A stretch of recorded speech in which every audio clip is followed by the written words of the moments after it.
একপাশে দুরন্ত একাদশের ব্যানারে অনুশীলন করছে বাংলাদেশ হাই পারফরম্যান্স ইউনিট, প্রস্তুত হচ্ছে অদম্য বাংলাদেশ টি-20 কাপের জন্য। ঠিক তাদের পাশে আরও একজন প্রস্তুত হচ্ছেন, তবে তার হাতে লাল বল, গায়ে বাংলাদেশ জাতীয় দলের অনুশীলন জার্সি। তার সুযোগ মেলেনি অদম্য বাংলাদেশ টি-20 টুর্নামেন্টের কোনো দলে। অথচ এই হাসান মুরাদ এই তো কদিন আগে খেলেছেন বাংলাদেশ প্রিমিয়ার লিগ ফাইনাল। সেখানে রাজশাহী ওয়ারিয়র্সকে চ্যাম্পিয়ন বানানোর ক্ষেত্রে অগ্রণী ভূমিকা রেখেছেন বাঁহাতি এই স্পিনার। 3টি উইকেট শিকার করে ম্যাচে মোমেন্টাম নিজেদের পক্ষে নিয়ে এসেছিলেন তিনি। এমন একজন বোলারের জায়গা হয়নি অভিভাবক বিসিবির আয়োজিত টুর্নামেন্টে।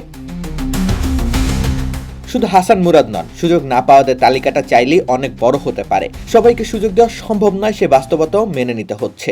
কিন্তু প্রশ্ন হচ্ছে, কেন 13 জন খেলোয়াড়ের স্কোয়াড দেওয়া হলো? যেখানে ইম্প্যাক্ট সাব সহ মোট 12 খেলোয়াড়ই মাঠে নামার সুযোগ পাবেন, সেখানে নিদেন পক্ষে 15 জন স্কোয়াড তো চাইলেই সাজানো যেত। স্কোয়াডে থাকা 13 জন খেলার সুযোগ পাবেন না একথাও সত্য, কিন্তু মাঠে নামতে পারাটাই কি শেষ কথা?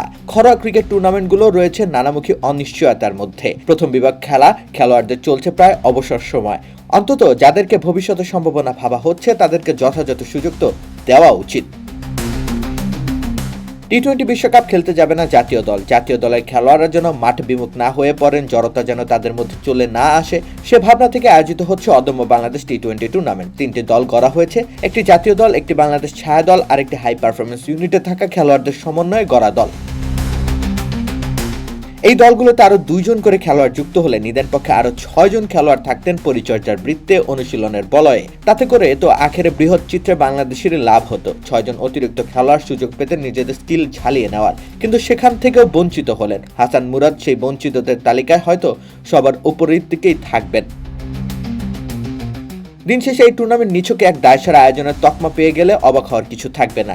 লোক দেখানো বিভ্রম সৃষ্টি করে স্রেফ সময়টা পার করতে চাইছে বিসিবি। সঠিক পরিকল্পনা নেই, দূরদর্শী চিন্তা ভাবনা নেই, কোনো মতে জগা খিচুড়ি রান্না হলেই হলো। রাকিব হোসেন রুম্মান, খেলা 71।